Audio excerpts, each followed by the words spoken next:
있습니다. 제가 2년 전에도 유맘때에 와서 설교를 한 적이 있습니다.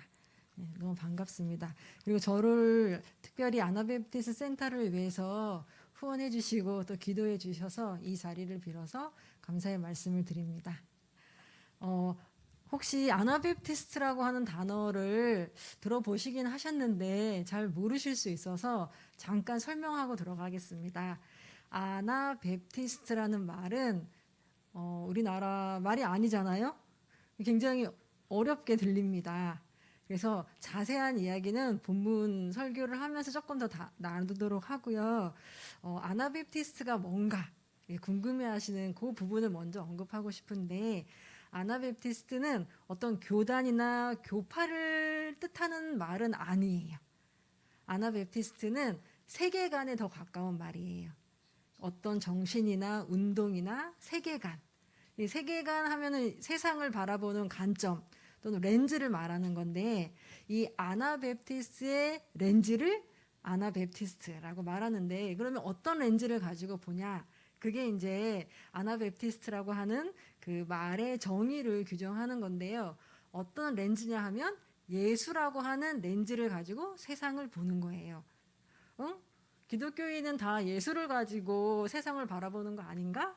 이렇게 생각할 수 있는데 약간의 차이가 있어요. 그 약간의 차이가 무엇인가 하면은 많은 기독교인들이 예수의 삶과 예수의 죽음 중에 어디에 더 무게를 둔다고 생각하세요?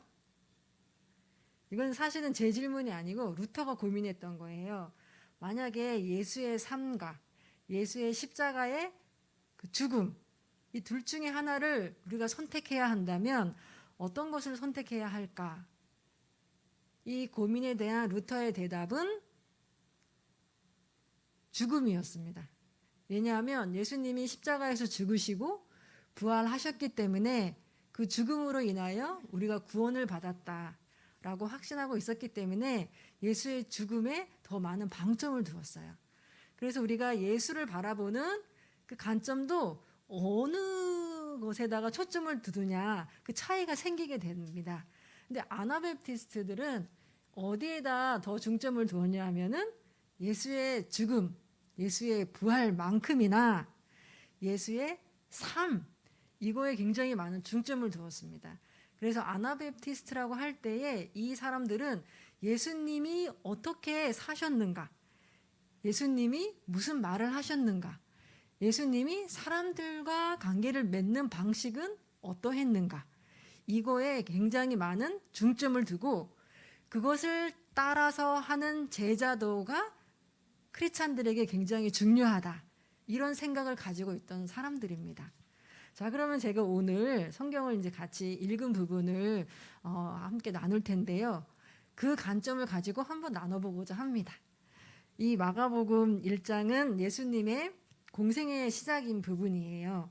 근데 마가는 이 복음서를 첫 번째로 쓴 사람입니다. 첫 번째로 썼다는 것은 그 당대에 있던 사람들이 가장 관심을 기울이고 있었던 것이 무엇인지가 더 명확하게 보인다라는 생각이 드는 그런 중요한 복음이 마가복음입니다. 그런데 마가복음은 다른 복음서에 비해서 좀 짧아요. 그래서 16장까지 있는데, 그리고 마가는 굉장히 말을 짧게 쓰셨어요. 그래서 정리와 축약과 요약, 이런 아이콘이 마가복음이에요. 그래서 성경을 묵상할 때 여러분들이 마가복음을 만나면 요한복음이나 마태복음에 비해서 조금 마음이 가볍지 않으세요? 좀 있으면 금방 끝난다, 이런 기대가 있는 복음이 이 복음서가 바로 마가복음서예요. 저에게는 좀 그런 건데, 자, 그러면은 이 마가복음서가 어떤 특징을 가지고 있는가, 한번 그 정리와 요약의 끝판왕을 1장부터 한번 살펴보도록 하겠습니다.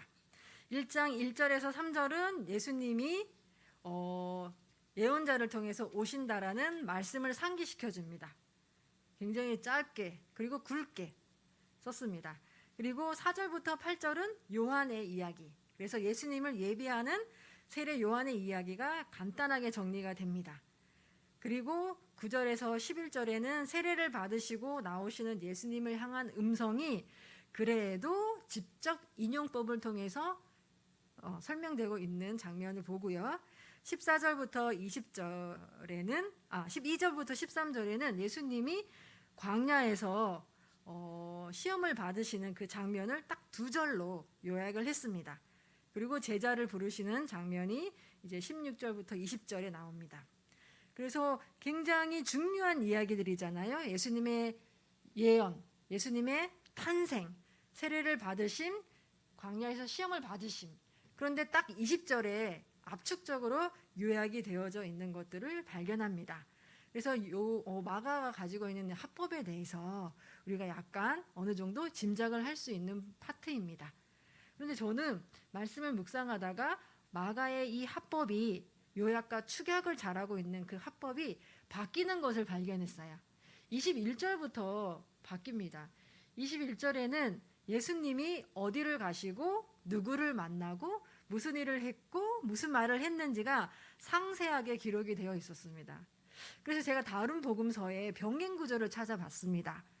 그랬더니 이런 내용을 담고 있는 병행 구절보다 조금 더 상세하게 마가가 기록을 하고 있는 거예요. 마가가 가지고 있는 이전의 그 합법하고는 약간 다른 모습이네 하고 제가 관심을 갖고 쳐다보게 되었습니다. 그러면서 마가가 가지고 있는 예수님을 향한 시선이 느껴지는 거예요. 마가는 예수님이 얼마나 위대한 선지자를 통해서 예언되어진 탄생 이야기를 갖고 있는지, 그리고 얼마나 긴 금식을 하면서 마귀와 영적 대결을 벌린 위대한 영성을 가지고 있는지, 그의 영웅신을 가지고 예수님을 부각하고자 하는 의도는 많지 않다는 것을 보았습니다. 오히려 그는 예수님이 하신 말, 예수님이 하신 일, 거기에 초점을 두고 예수님이 어떤 분인가를 설명해 나가고 있는 것입니다. 그래서 마가의 시선을 따라서 예수님을 살펴보겠습니다. 누가복음 21절에 가버나움에 들어가시고 그때가 안식일이기 때문에 해당이 들어가셨다라고 이야기하고 있습니다. 굉장히 구체적으로 상세하게 예수님의 행적을 따라가고 있습니다. 그런데 22절에 그의 가르침에 많은 사람들이 놀랬다라고 이야기하고 있는데 이 부분에서 약간 저희들을 갸우뚱하게 하는 부분이 나옵니다. 그것은 예수님이 가르치시는 것이 권위 있는 자와 같고 서기관들과 같지 아니함이로라.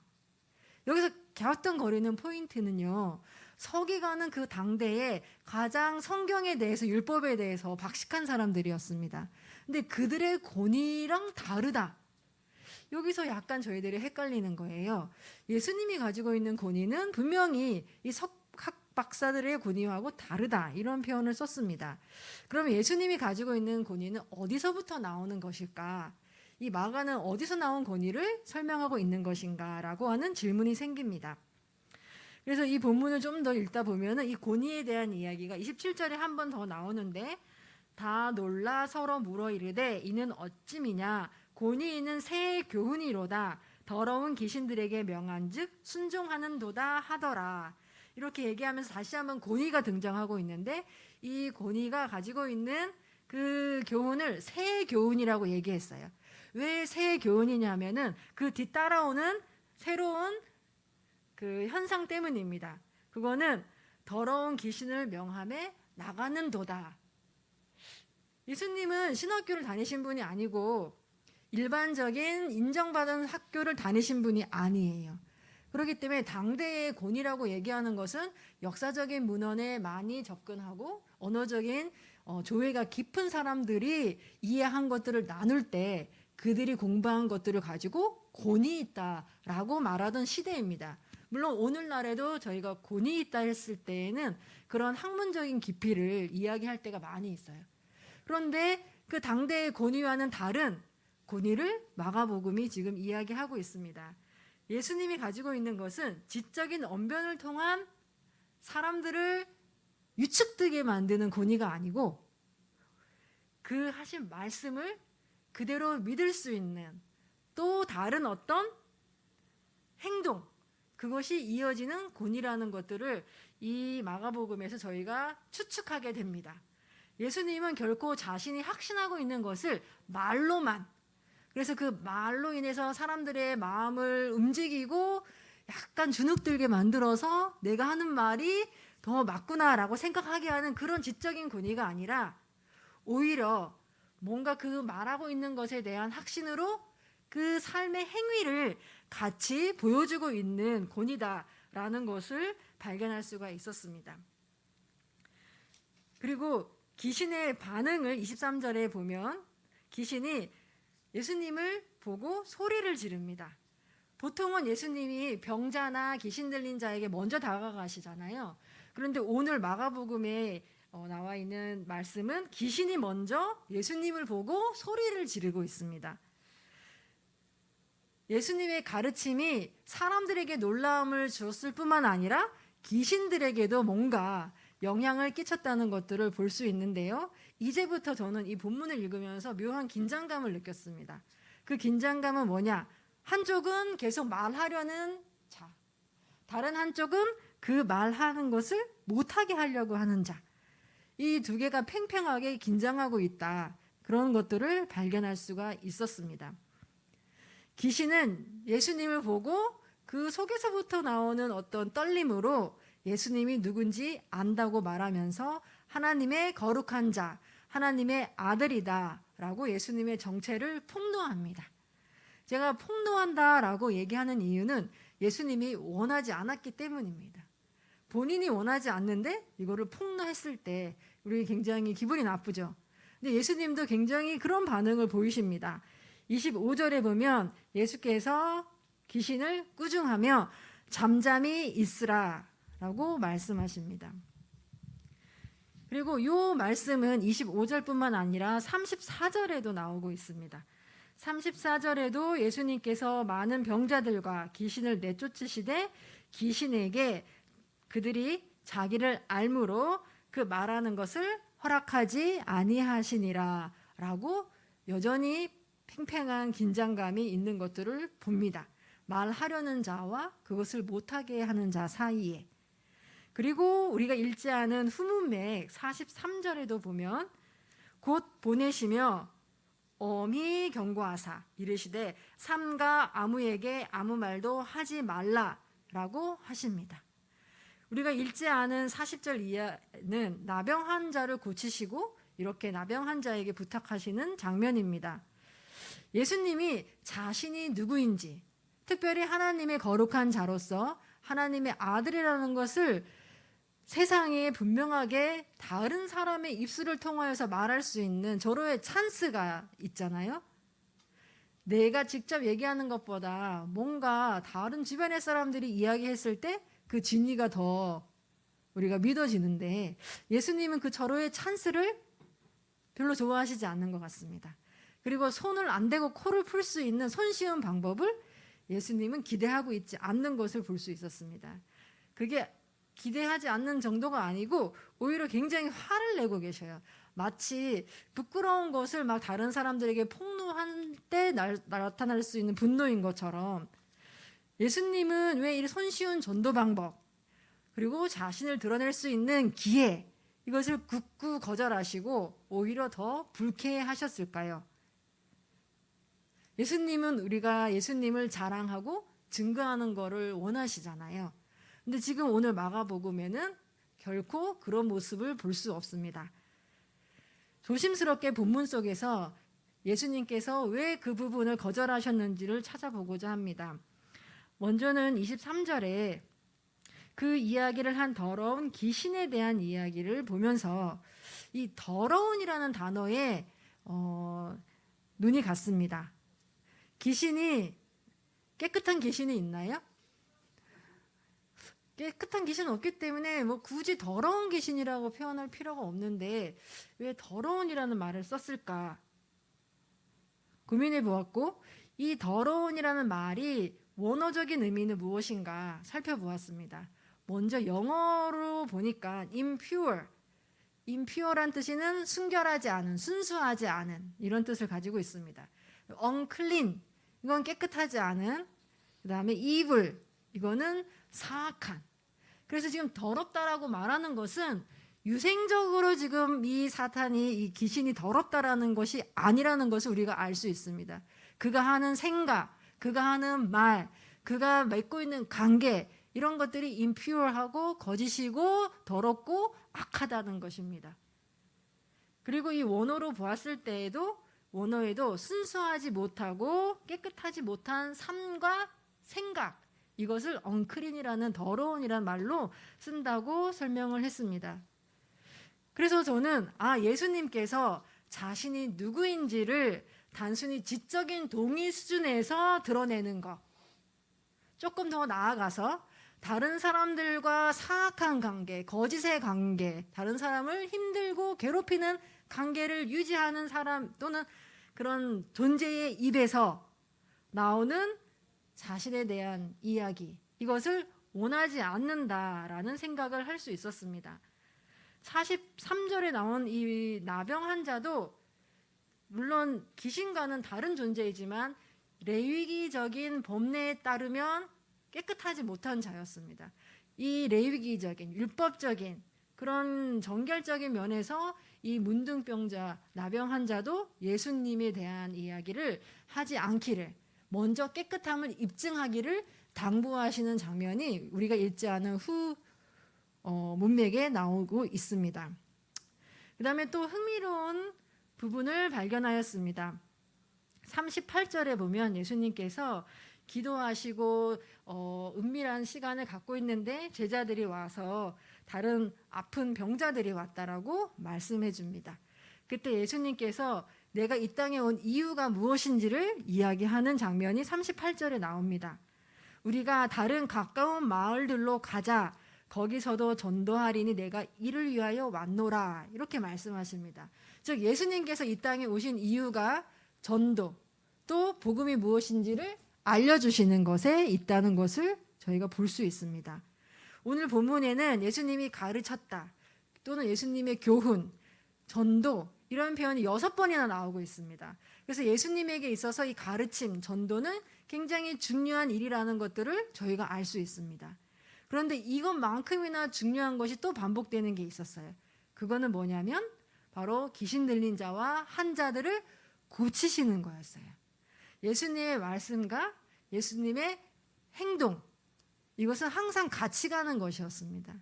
예수님이 말씀하시는 그 하나님 나라의 복음은 이론적인 것이 아니었고 항상 예수님의 행동과 행위와 같이 갔다는 것을 오늘 이 본문은 저희들에게 보여주고 있습니다. 예수님이 복음을 전달하고자 하시는 방법은 분명합니다. 오늘 본문을 통하여서 발견한 것은 복음, 진리, 플러스 복음에 합당한 행동, 즉 말과 행동의 일치를 통해서 진리가 들려지고 보여지는 방법을 선택하셨다는 것을 저희들이 발견하게 되었습니다. 오늘날 우리는 예수님을 전할 때 예수님이라고 하는 이 메시지를 다른 사람들에게 전합니다. 그렇지만 우리가 어떻게 살고 있는지, 우리가 그들에게 어떻게 보이는지에 대하여서 고민하지 않는 편이에요. 어떻게 하면 더 잘 전할까에 대한 고민에 비해서 어떻게 우리가 드러나지고 보여지고 있는지에 대해서는 고민을 덜 하는 편이에요. 그 이유가 제가 아까 말씀드렸던 것처럼 이 세계관의 차이가 있기 때문입니다.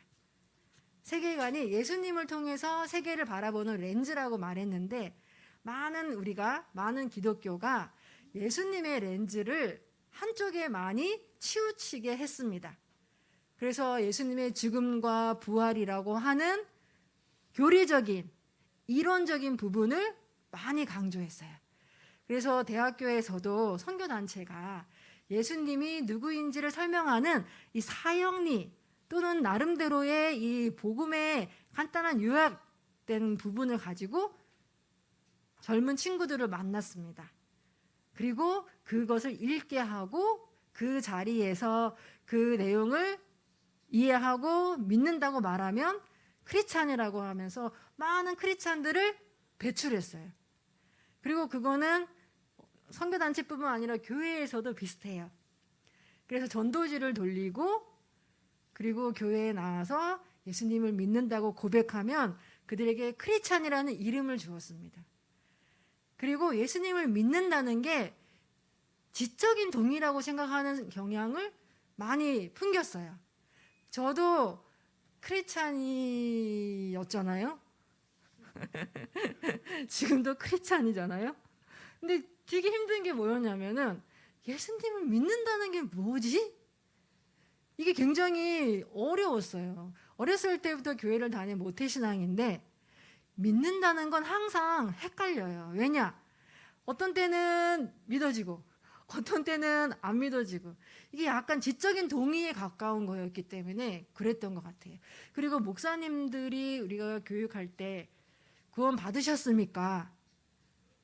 그러면은 네, 저는 구원 받았습니다 라고 하는 지적인 동의를 한 분에게는 크리스찬이고 구원받은 확신이 있다라고 말씀해 주셨어요.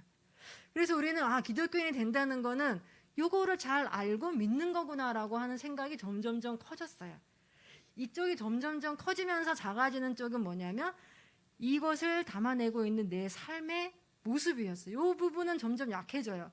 그러면서 더 강한 확신, 더 강한 느낌 이런 것들을 우리가 사모하게 되는 거예요. 그래서 내가 정말 충분하게 확신할 수 있기를 위해서 더 많이 기도도 하고 저희 때는 산기도도 있었어요. 저희 때라 그러니까 좀 이상한데 죄송해요. 이 세대 차이를 자꾸 만드는 건 나쁜 것 같아요. 산기도라는 게 있어요. 그래서 그 기도하면서 정말 만나 주십시오, 만나 주십시오. 막 그 만나 주십시오 안에 있는 그 내면의 욕구는 뭐냐면 하나님을 믿는다는 게 뭔지 모르겠다는 거예요. 믿는다고 말하는데 안 차요. 이 속에 안 차요. 그래서 뭔가 더 확신이 있었으면 좋겠다라고 생각했기 때문에 자꾸 깊은 데로 들어가서 만나달라고 기도하게 되고 금식하게 되고 그랬거든요. 근데 사실은 우리가 이쪽 부분, 이 지적인 동의와 감정적인 어떤 느낌에 우리의 믿음을 너무 많이 몰입시킨 거예요. 근데 예수님이 지금 보신 것을 볼 때는, 하신 삶을 볼 때는 우리랑은 달라요. 예수님은 본인이 하고 있는 말씀, 그리고 그 말씀을 뒷받침해 줄 수 있는 행위, 이것이 항상 같이 갔어요. 제가 오늘 본문에서 가르침이라는 만어가 전도, 교훈 이런 게 6번 나왔다 그랬잖아요. 근데 그것만큼이나 귀신을 고치시고 병자를 고치시고 이렇게 하신 것도 6번 나왔어요.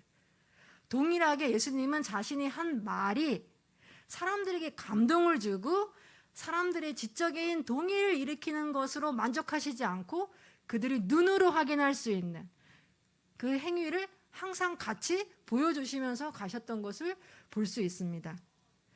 그러면서 저는 예수님의 40일 동안의 금식 기간이 떠올랐습니다.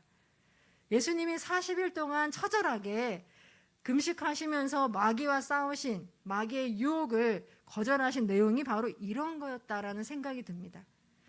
손쉬운 방법, 빠른 방법, 사람들의 이목을 집중시킬 수 있는 방법, 세상에 선호하는 방법이에요.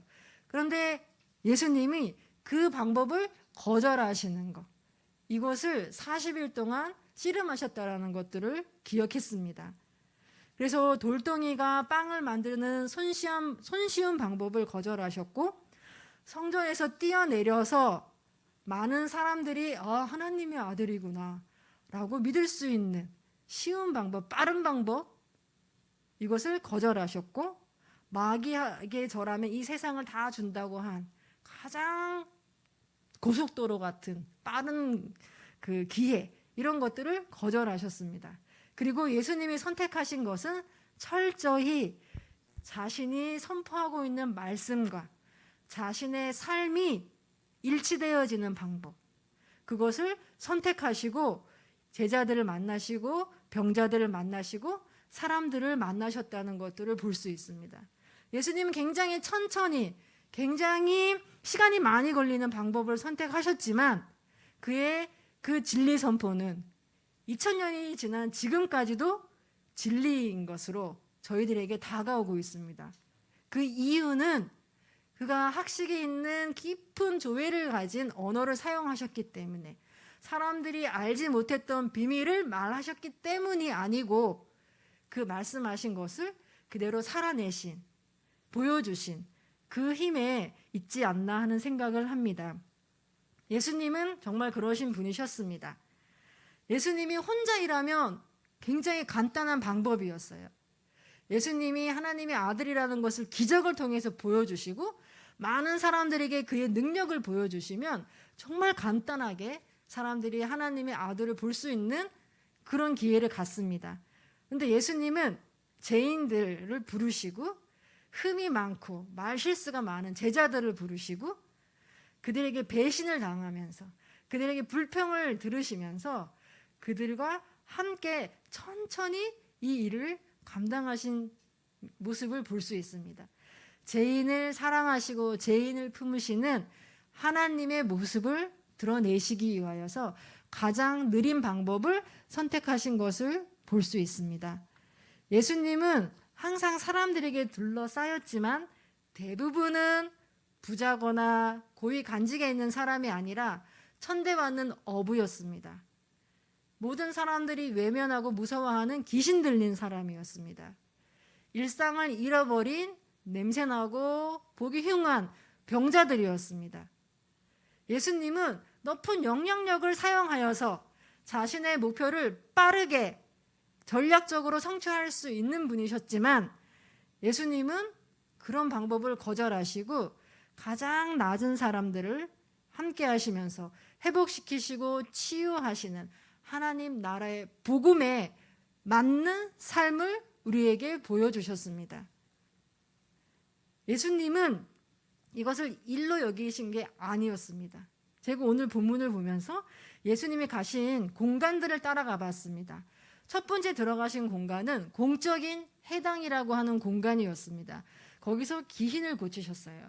그리고 29절에는 그 회당에서 나와서 베드로의 집을 방문합니다. 이거는 다른 사람들과 사교하는 개인적인 공간이에요.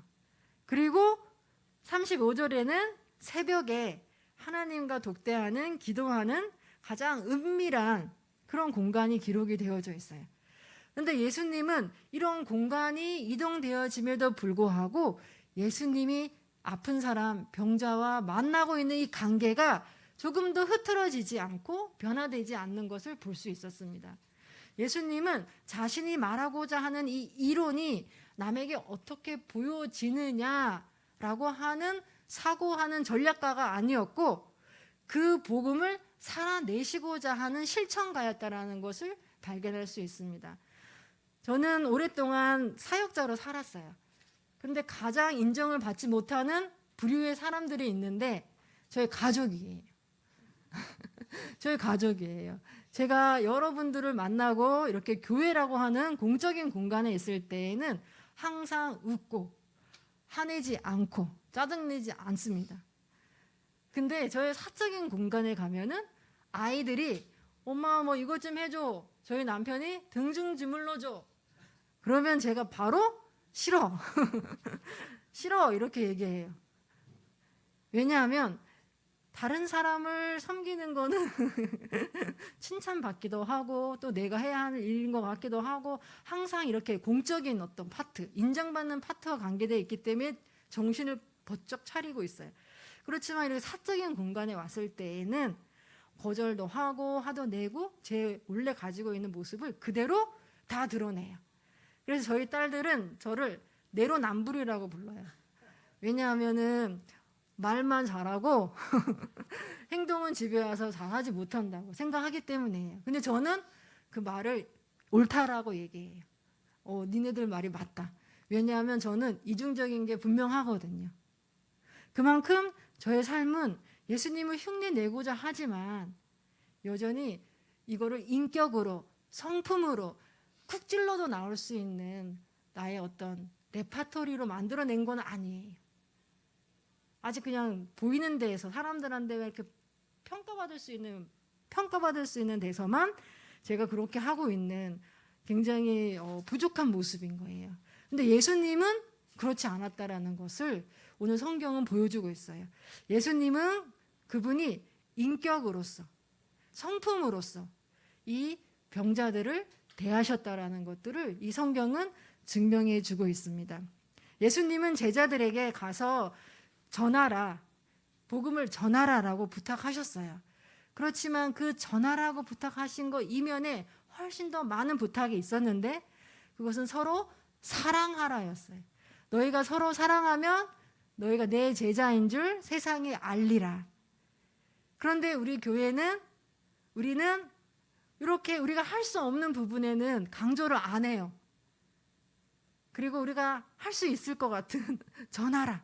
이 부분에 굉장히 많이 힘을 두면서 균형을 잃게 되었습니다. 그래서 그 결과가 지금 사실은 우리가 경험하고 있는 이 기독교의 현실이라고 볼 수 있습니다. 우리가 이론, 이해되어지는 것, 내가 감동되어지는 것, 여기에 너무 많이 포커스를 두다 보니까 우리는 뭔가 된 것 같고 우리 안에 뭔가 기쁨이 넘치는 것 같은데 우리와 관계를 맺고 있는 사람들은 굉장히 많은 상처를 받았어요. 우리에게 배신당했고 우리에게 속임을 당했고 우리를 믿었는데 오히려 상처를 받은 그런 경험들이 너무 많이 있습니다. 이 부분에 대해서 우리가 다시 한번 말씀 앞으로 돌아가서 우리가 어떤 부분에서 실수하고 놓쳤는지를 고민해야 합니다. 예수님의 복음은 한 번도 입으로만 전달되어지는 게 아니었다는 것이었어요.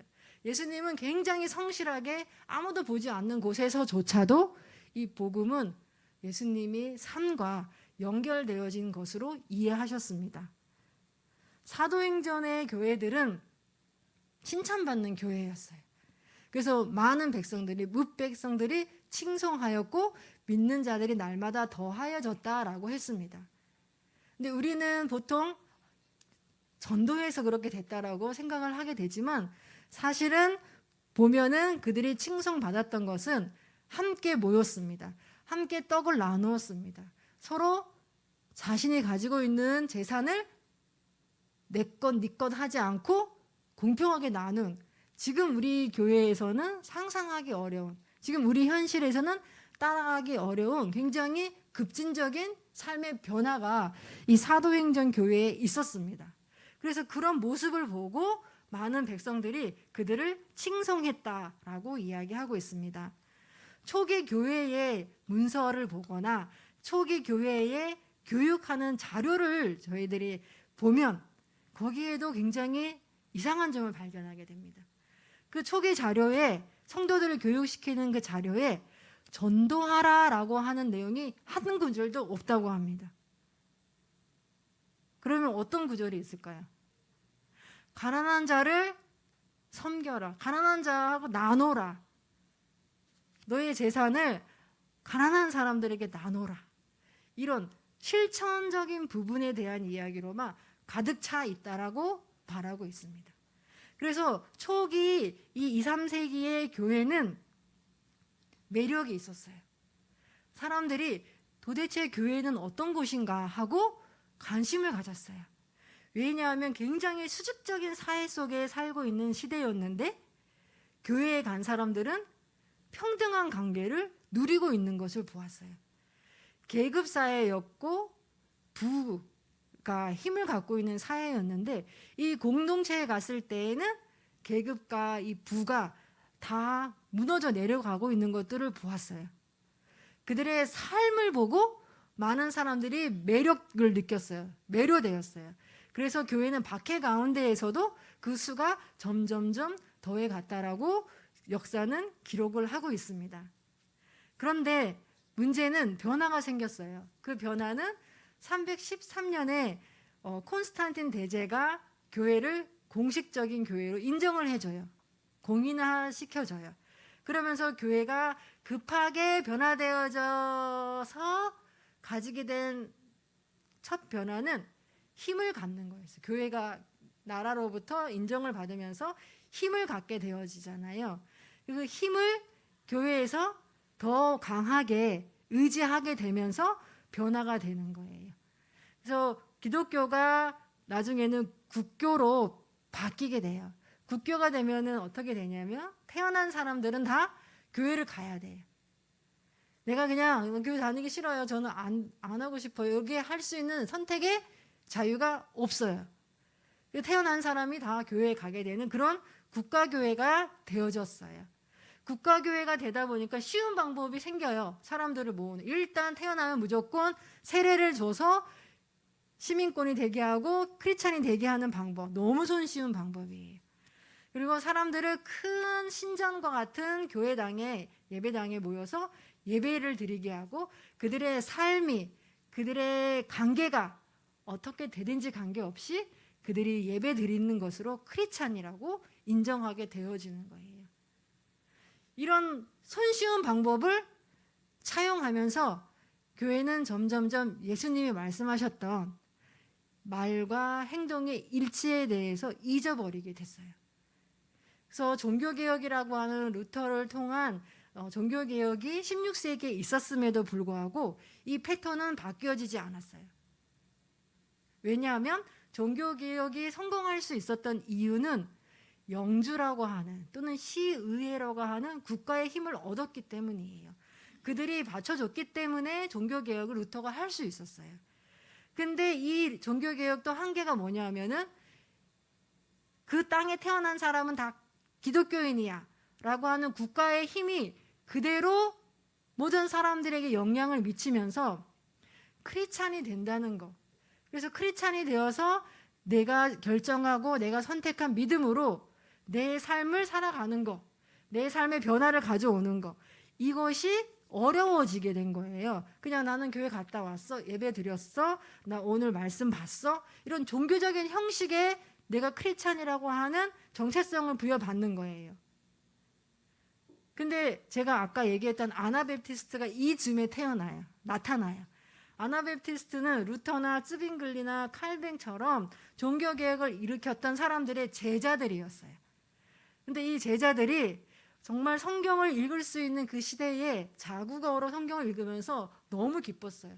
하나님을 알아가는 예수님의 제자로 살아가는 삶에 대한 기대가 굉장히 커졌는데 자신의 스승들이 권력이라고 하는, 국가라고 하는 그 질서의 안에 갇히는 모습들을 발견하게 된 거예요.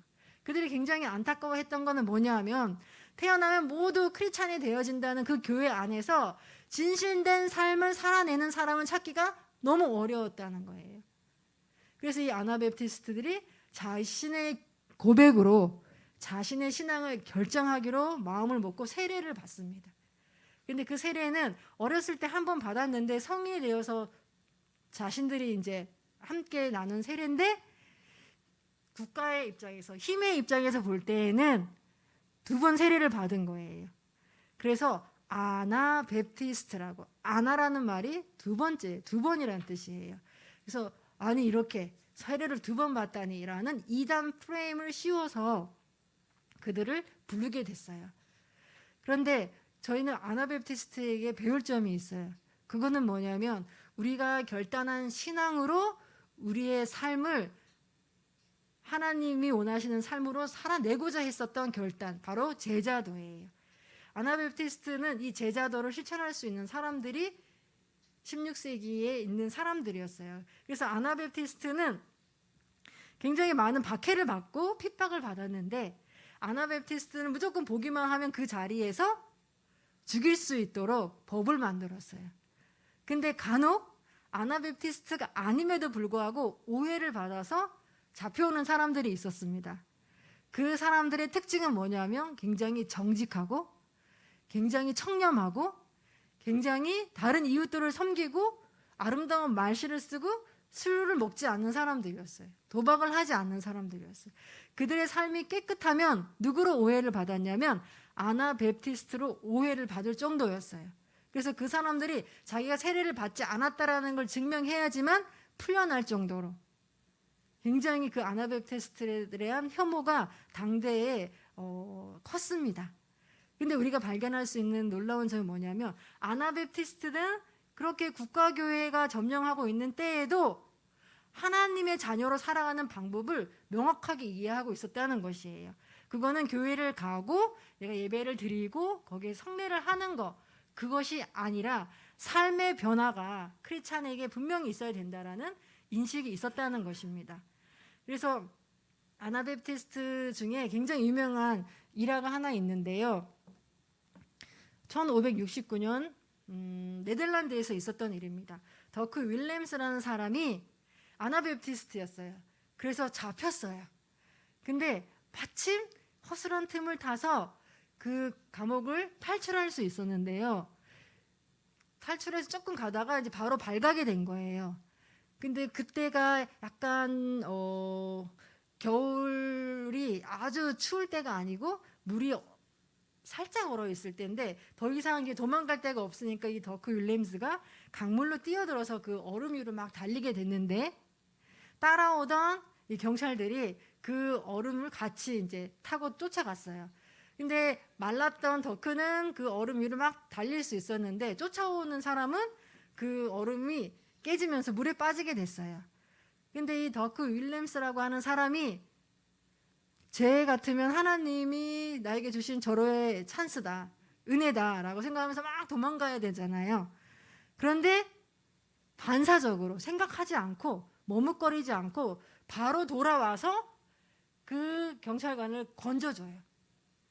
결과적으로 그 더크 윌렘스는 잡혔기 때문에 다시 감옥에 잡혀가서 화형으로 죽고 맙니다. 근데 그가 보여줬던 삶은 우리들에게 굉장히 많은 충격을 줍니다. 우리는 하나님을 믿는다는 게 나를 얼마나 하나님이 보호해 주셨는지, 하나님이 나에게 얼마나 축복을 해주셨는지를 드러내는 거라고 생각할 때가 많이 있어요. 그런데 아나베프티스트들에게 있어서 하나님을 믿는다는 것은 하나님이 말씀하신 것을 내가 얼마나 실천하는 것인가, 거기에 완전 집중하고 있었기 때문에 그는 도망갈 수 있는 기회를 기회로 보지 않았던 거예요. 그래서 다시 돌아올 수 있었습니다. 오늘날 코로나로 인하여서 교회는 점점점 위축되고 있어요. 그리고 교회를 생각하는 일반 사람들의 생각은 훨씬 더 부정적이 되고 있는 상황에 살고 있습니다. 그래서 우리가 어떻게 우리의 믿음을 지켜나가야 될까 많이 고민되는 시기입니다. 저는 이때 이렇게 예수님이 보여주신 삶과 행위의 일치, 그리고 초기 교회가 보여줬던 그 매력적인 삶의 변화, 아나베프티스트들이 보여줬던 믿음에 대한 그 반사적인 행동, 이것들을 회복해 나가는 것, 이것이라고 생각하는데 이게 쉽지가 않아요. 이게 쉽지가 않기 때문에 많은 기독교인들이 이 삶에 대한 부분은 계속 이야기하기 어려웠던 거예요. 그래서 지적인 동의나 감정적인 어떤 이 끌림, 이런 것들에게 더 많이 강조할 수밖에 없었다라는 생각이 듭니다. 근데 저는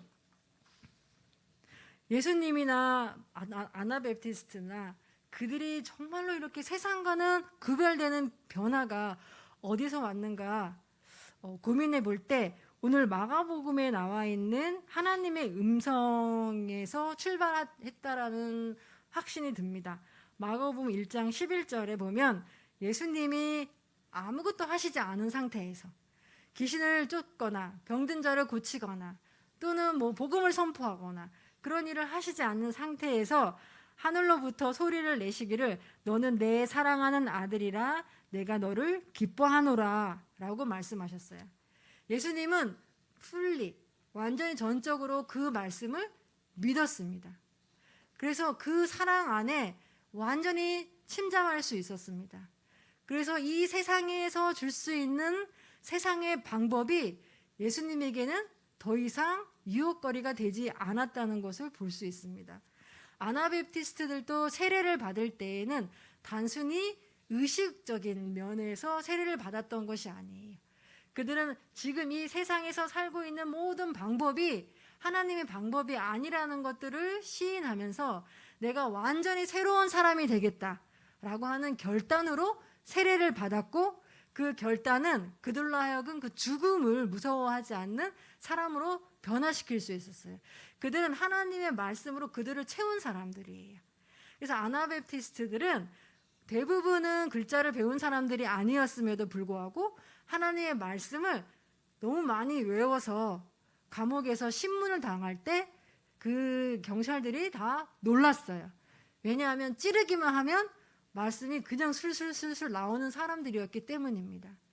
그래서 오늘 우리에게 필요한 것은 이 말씀을 아는 게 아니고 이 말씀을 정말로 우리 마음 가운데 확신하여서 그것으로 나를 채우는 일, 여기서 시작되어서 우리의 삶과 항상 연결되어져야 한다는 것들을 인식하는 거라고 저는 생각합니다.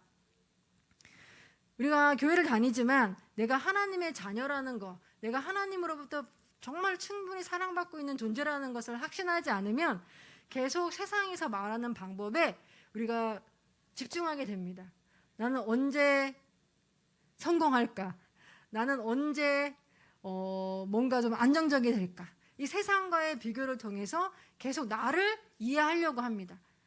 근데 하나님이 우리를 정말로 온전하게 받으시고 온전하게 사랑하신다라고 하는 이 확신에서 우리가 발을 온전하게 딛고 그 확신에서 정말로 내 삶이 하나님이 원하시는 삶을 살아갈 수 있도록 계속 내 삶이 하나님을, 예수님을 얼마나 닮아가고 있는가 이거에 집중할 때 우리가 어쩌면 놓친 이 기독교에 대한 신뢰를 회복하는 첫걸음이 되지 않을까 하는 생각을 여러분과 나눕니다. 마가가 예수님을 말과 관계와 행동을 보면서 묘사한 것처럼 이제 크리스찬이라고 하는 우리가 내 말은, 내 관계는, 내 삶의 목표는, 나의 행동은 이런 것들에 더 고민하면서 크리스찬인 나에 대한 정체성을 세워나갈 수 있기를 기대합니다. 기도하시겠습니다.